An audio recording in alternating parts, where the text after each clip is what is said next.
You won Best Play. How excited are you? I'm very, very excited. I feel slightly odd, to be honest. It feels like this has all happened to someone else, and somehow I'm sort of this corpse being dragged behind this other person. But yeah, no, it's amazing.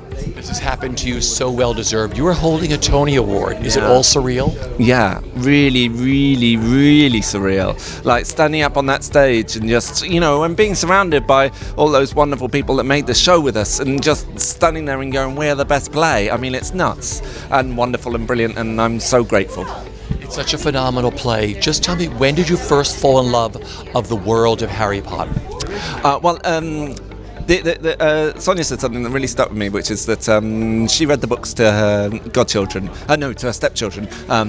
John read them to his nephews. I read them to myself. From the moment these books came out, I was in love. I hope once all this is over, I can go back to being a Potterhead and still be part of that community, because I just think the books are ridiculously special, and it's just an honour to have worked in any way on part of the Wizarding World. I started this 25 years ago. Hold this up. Right, okay. I want you to spin it, but tell me what comes to mind when you spin it. Oh my God. And if you spin from this, it spins really fast. Okay, this side.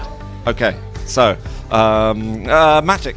There we are. That's what comes to mind, magic. It's all magical. It's wonderful. Where will it live? In my telly room. Because no one goes in there. That's just my room and my wife's room, and then it will just be for us, not for. Do you know what I mean? Like, I don't really like showing off and all that kind of stuff, but it will mean something to us. So yeah. You heard your name, and you all started up there. What was going through your mind? Okay, several things. That we had no time. That I knew that I had a really heavy dress. Was I going to fall over? Were my beads all going to fall apart? Because they had earlier in the evening. My dress was falling apart in my seat. So I was surrounded by beads. I was thinking, please don't fall over and don't all fall apart. So that was my first worry. Second was relief. Third was you stand at that mic and you suddenly look up and you see, I don't know how many thousands of faces.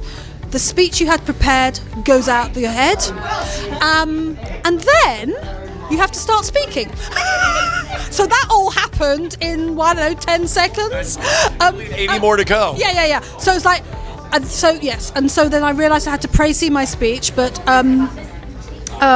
I didn't get in half the things I wanted to say, to be honest. We have something at BroadwayWorld we do every year. We have everybody tune in to have the winners thank the people they should have thanked on stage. Great. So go right ahead at BroadwayWorld. Okay, so I didn't get the time to thank our creative team, our associates, the stage management, the crew, the technicians, the wardrobe, the wigs, the makeup artists, the operators, the specialists, the front of house, ATG for delivering us this remarkable theatre.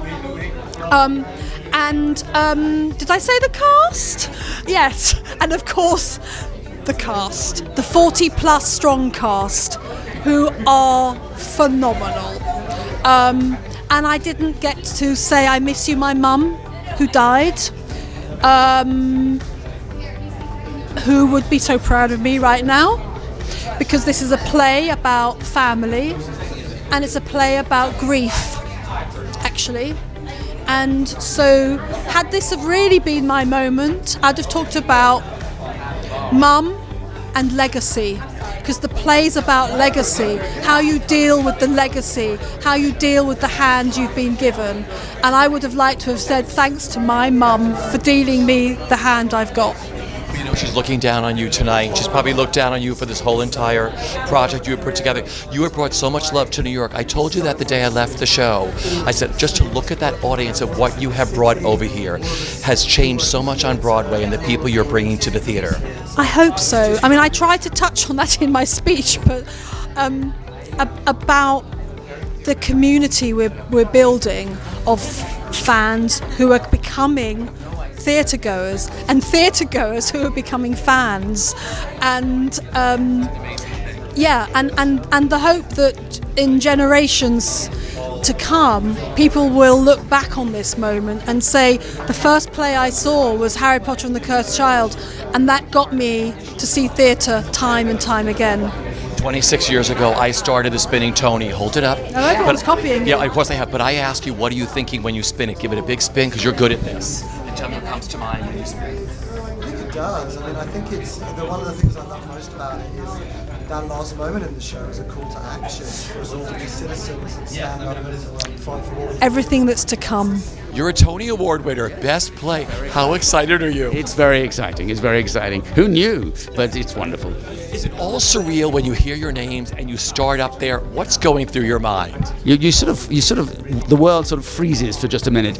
I mean, what we really wanted was the chance for Jack Thorne to speak, and unfortunately Jack got cut off, but which is a bit unfortunate because he's the playwright after all. But it's you're in a sort of zone. You don't quite know what's going on. It's sort of you're on autopilot. Is there someone you forgot to thank? Because at BroadwayWorld we're doing this thing for everybody to tune in tomorrow to watch all the winners thank the people they should have thanked The one us. I wanted to thank, and I got the chance to thank, was Jack Thorne, but sadly he didn't get a chance to talk. So, I mean, when did you first fall in love with the world of Harry Potter? It's changed the world with the books, the films, and now your beautiful play. Well, the exciting thing is that the books introduced a lot of children to reading, and hopefully the play will introduce a lot of kids and a lot of new audiences to the theatre. So that's one of the most exciting things about the play. What I love are all the different types of grandparents, parents, kids, young kids. Everyone is coming to see this show. I know, it's extraordinary, it's cross-generational, and it's funny, our core audience are in their late 20s, early 30s, and there are audience members at that age coming with their parents. It's a great experience. I started the spinning 25 years ago on this carpet. I want you to this is hold your this fault. high. It's my fault. This is all your fault. Well, what I'm going to ask you is when you hold it high and Yes. spin it, tell me what comes to mind when you spin it. All right, you got to give it a spin and tell me what comes to mind. Could be anything. My children. Where will your Tony live? It will live